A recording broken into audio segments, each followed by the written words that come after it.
Welcome back. All right, so news of the day video for all you fine people on the internet for your Tuesday, March the 19th. We have almost reached spring in the Northern Hemisphere, surviving another winter.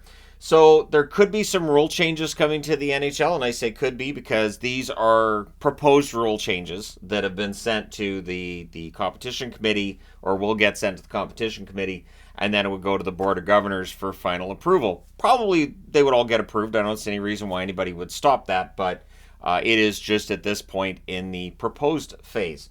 So starting off with puck over glass. How many times have we seen it recently where it's puck over glass? Should it be called? Should it not? Well, you won't be able to challenge if it's not called. But if it's called against your team and you are convinced that it went off a stick or it hit the boards or it hit the glass, it clearly was not a straight puck or off the playing surface situation, you can challenge. However, if you were wrong, it then makes it a 5-on-3. So for people who are worried, like, oh, they're going to keep, challenging for all these, and it's going to create a whole bunch of extra time it's going to take to play a game, I don't think so, because, again, you don't want to end up down 5-on-3 for a full 2 minutes, and that's what would happen there. Same thing, too, for friendly fire with a high stick. How many times have we seen it where the high sticking penalty is given? And then you look on the replay and you go, oh, it was his own player that did it, or he lifted the stick into his own face. So same thing, it'd be 5-on-3 if you challenge it and you're wrong. And so that goes to the Board of Governors, as I said, after going through the competition committee. Now, other news out of this, if a goalie's removed by a concussion spotter, the backup goalie gets a warm-up. I would be surprised with the NHL bringing back the warm-ups for the goaltender that goes in anyways.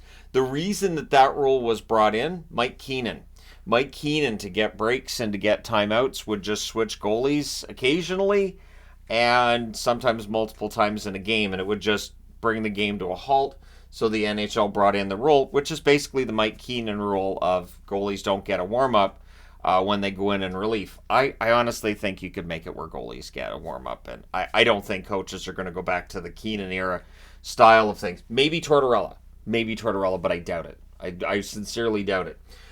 There were no changes announced for 3-on-3 overtime. They discussed going to 7 minutes. There was no traction for that, which I think has to go through the NHLPA anyways if they're going to expand overtime. So there was also the discussion of whether or not, you'd be allowed to go back across the center line once you pass the center line. Think like a basketball rule. But, yeah, the GMs decided, we're going to leave it as is. I guess they opted to do this because they don't see it as being broken. And different overtimes, some of them are really exciting and really fun back and forth affairs, and some overtimes are absolutely hideously boring, where it's just guys skating around for a few minutes waiting for an opening, and sometimes they don't get that, so they just pass it off, and the next guy skates around for a while, and just it isn't as exciting as it was when the 3-on-3 was first instituted. Players, this is one that I agree with, and there's fans who don't, but I do. Players will not be allowed to have their legs over the bench while not on the ice. So you know how when a player's getting ready, like, okay, it's almost my turn, and they get halfway over the boards and wait, or they have both legs over the boards waiting to jump down on the ice. That's not going to be allowed. Apparently, an official was cut by a skate going by the boards because the player had his legs over the ice. The ice is considered to be the playing surface, obviously, and the boards are considered to be that boundary. So I totally understand not wanting them to have their legs over the boards, because there's times where you'll see like 2 or 3 players on a team with their legs over the boards like that, and I always thought that seems kind of dangerous.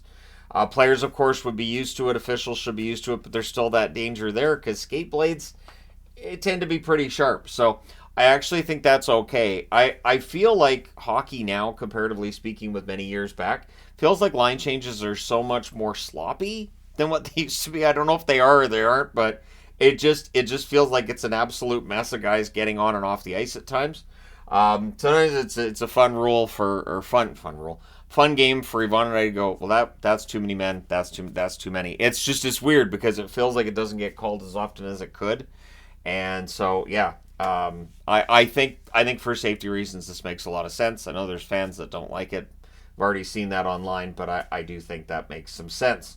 So, with the proposed rule changes out of the way, let's go back to the top of the board where the other news is, and we'll go through that.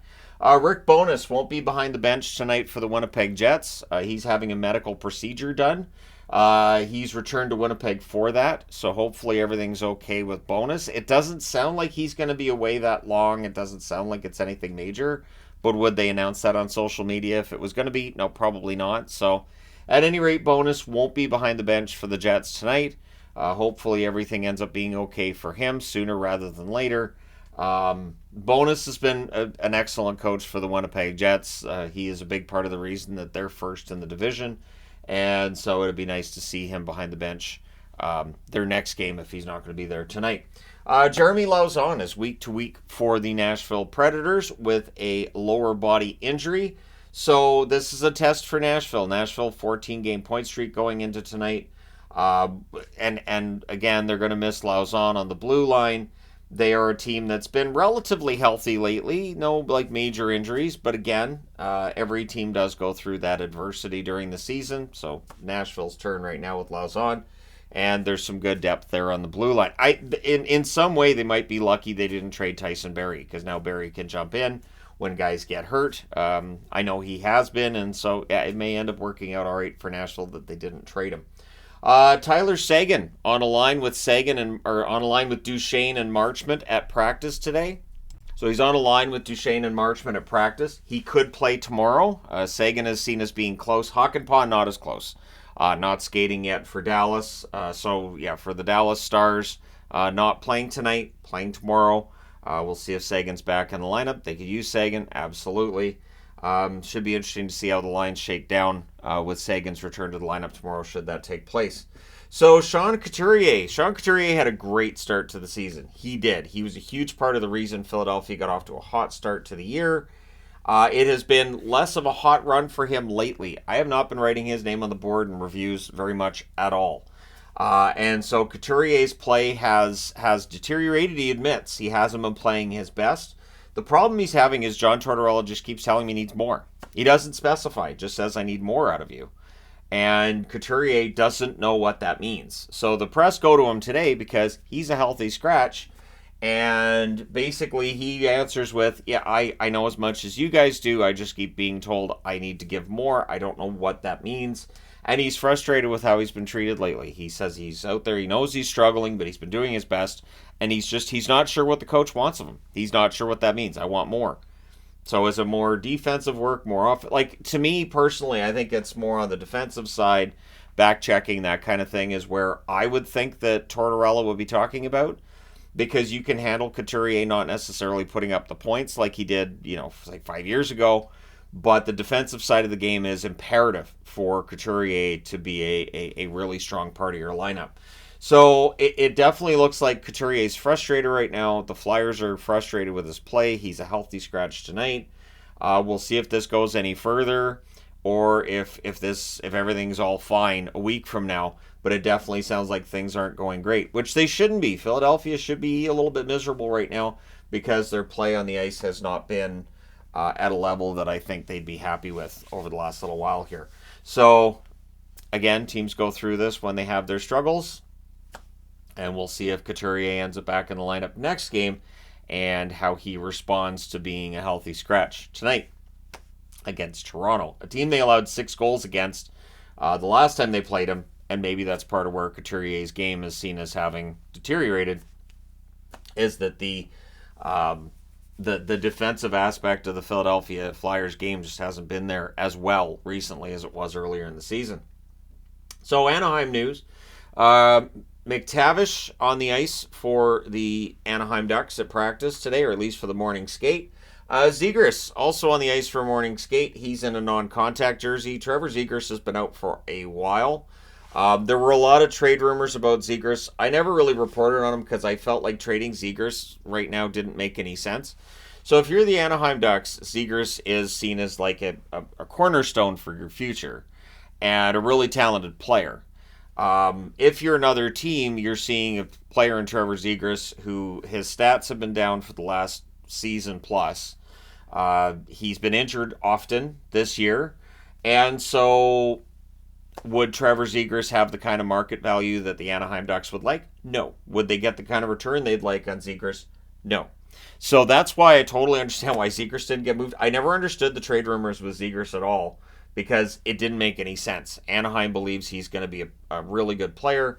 You don't want to sell him for less than what he's going to be worth a year or two from now. And on the other side of it, if you're a team looking to trade for Zegras, well, you don't want to pay a premium price for a player who's currently injured. And last season, he wasn't at the top of his game either. So we'll see what happens with Zegras if he does come back before the season's done. I hope he does. I hope he has a good run. I still think there's a very good player there.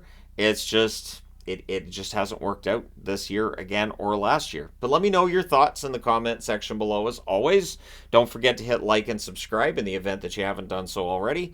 Thank you guys so much for all your support. I will talk to you again soon.